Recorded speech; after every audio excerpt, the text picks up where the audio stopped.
The police came knocking on our door at like 12 in the morning, and then it was just a big shock. I thought it was a bad dream, but it wasn't. But unfortunately, it wasn't.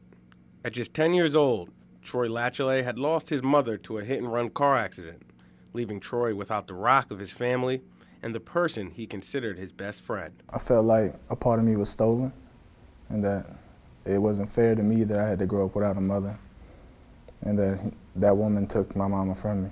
More tragedy struck Troy 5 years later. While in the midst of a promising football career at Port Allen High, Troy was forced to quit the sport he loved to begin taking care of his father, who was a type 1 diabetic.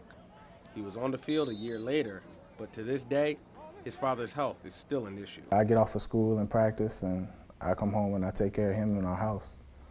And on a day-to-day basis, that's all it is, homework and take care of my dad. At the age of 18, Troy has more responsibilities than some who are twice his age. He admits it can all get overwhelming, but his mother's legacy has become his inspiration. Everything that she taught me when I was younger, to be respectful and to take care of my schoolwork, along with outside of school, being a respectful young man, that's what keeps me going. There's days that I want to give up and just cry in my bed and just sit there, but I can't because I got to keep making me a better person. Just for the kid to just still be standing is a miracle. I mean, he's dealt with so much adversity and so much tragedy, and he's done it and still been very, highly successful. Not just getting through school, but getting through schools with A's and B's, and not just being a good football player, but being an all-district type football player. It was right here on this stretch of Highway 190 where Troy lost his mother to a hit and run.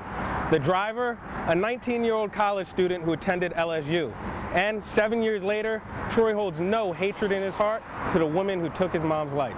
I mean, at the point I was mad and I wanted revenge, but everybody makes mistakes. And I learned that growing up, that I've made plenty of mistakes, and I don't hold nothing against them. In May, Troy will graduate from school and look to continue his football career. But before that happens, he will look to someone else. Whenever I graduate the diploma, I'm just going to look up and point at her.